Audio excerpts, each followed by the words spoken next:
பகுதி 3. ராமனின் அதிரடி பதில். அரண்மனையில் எல்லோரும் அமைதியாக நின்றனர். மன்னர் கோபமாக சமையல்காரரை நோக்கி பார்த்தார். சமையல்காரரா, நேற்று நீ எங்களுக்கு வைத்த நாரை உணவில் ஒரு கால்தான் இருந்தது. நீ சொன்னது போல நாரைக்கு உண்மையிலேயே ஒரு கால்தான் இருக்கிறது என்று நினைத்தாயா என்று கடுமையாக கேட்டார். சமையல்காரர் பயத்தில் நடுங்கினார். அவருக்கு என்ன பதில் சொல்வது என்று தெரியவில்லை. அவருடைய கண்களில் கண்ணீர் வழிந்தது. அந்த நேரத்தில் மன்னர் அருகில் நின்றிருந்த தெனாலிராமனை பார்த்து, ராமன், இவன் நம்மை ஏமாற்ற முயன்றான். இவனுக்கு என்ன தண்டனை கொடுக்கலாம் என்று கேட்டார். அந்த வார்த்தையை கேட்டதும் சமையல்காரர் இன்னும் பயந்தார். இப்போ என் உயிரே போய்விடுமோ என்று நினைத்து கண்களை மூடிக்கொண்டார். ஆனால் ராமன் அவசரப்படவில்லை. அவர் மிகவும் அமைதியாக மன்னரை பார்த்தார். பிறகு மெதுவாக சிரித்தார்.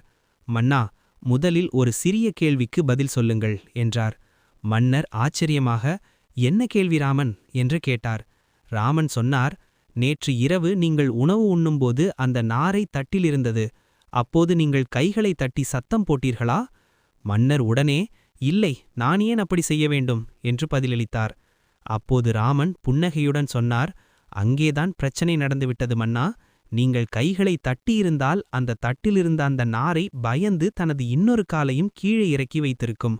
நீங்கள் தட்டவில்லை, அதனால்தான் அது ஒற்றை காலோடு இருந்தது போல தெரிந்தது என்று கூறினார். அந்த வேடிக்கையான பதிலை கேட்டதும் மன்னர் சிரிப்பை அடக்க முடியவில்லை. அரண்மனை முழுவதும் சிரிப்பு ஒலித்தது. மன்னர், ராமன், உன் புத்திசாலித்தனத்திற்கு அளவே இல்லை என்று பாராட்டினார். சமையல்காரர் உண்மையில் பயந்திருந்ததை புரிந்து கொண்ட மன்னர் அவரை மன்னித்துவிட்டார்.